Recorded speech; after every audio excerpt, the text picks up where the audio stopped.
আসসালামু আলাইকুম দর্শক, আজকে যে বিষয়টি নিয়ে আলোচনা করব সেটি খুবই গুরুত্বপূর্ণ এবং কমন একটি বিষয়। তাই ভিডিওটি না টেনে সম্পূর্ণ দেখার অনুরোধ রইল। আজকের ভিডিওটিতে যে আলোচনা করবো সেটি হচ্ছে লং খাওয়ার সঠিক সময়। অনেকে জানেন না এবং লং কখন খেতে হবে। অনেকে কী করেন, লং ভুল টাইমে সেবন করেন, এর ফলে শরীরের ক্ষতি হচ্ছে। তাই লং খাওয়ার সঠিক সময় জানতে হবে, তাহলে লং খাওয়ার জন্য উপকার পাবেন। লং যে শুধু রান্নার মশলা এমনটা কিন্তু নয়, রান্না ছাড়াও লংয়ের বহু গুণ রয়েছে। এই লং যদি কেউ নিয়মিত সেবন করে, কিন্তু নিয়মিত বলতে প্রতিদিন 1টা থেকে 2টা লং খেতে হবে, বেশি খাওয়া যাবে না, বেশি খেলে ক্ষতি হতে পারে। তাই 1টা থেকে 2টা লং যদি রেগুলার কেউ খায় নিয়মিত, তাহলে তার পেট ফাঁপা, গ্যাস এবং বদ হজম ইত্যাদি দূর হবে।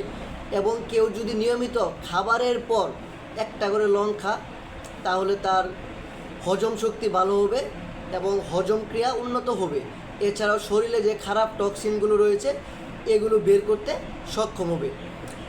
এবং কি লং নিয়মিত খেলে মুখের দুর্গন্ধ কমাতেও সাহায্য করে। আবার অনেকে কি করেন, রাতে খাওয়ার সময় অর্থাৎ রাতে খাওয়া দাওয়ার পর গরম পানির সাথে যদি কেউ লং খান, তাহলে তার গলা ব্যথা, ঠান্ডা, কাশি ইত্যাদি উপশম করতেও সাহায্য করবে এই লং। তবে লং খেতে হবে সকালে খালি পেটে, তাহলে আপনি উপকার বেশি পাবেন। এছাড়াও মনে রাখবেন, অতিরিক্ত লং খাওয়া ঠিক নয়, কারণ প্রত্যেকটা জিনিসের ভালো মন্দ 2টা দিকই রয়েছে।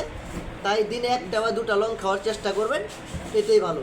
তবে নিয়মিত না খাওয়াই উত্তম। সপ্তাহে 1 দিন বা 2 দিন, সর্বোচ্চ 3 দিন খেতে পারেন। তবে যাদের অতিরিক্ত গ্যাস্ট্রিক রয়েছে, আলসারের সমস্যা বা শরীর গরম থাকে, তারা ডাক্তারের পরামর্শ নিয়ে তারপরে লংটা খাবেন।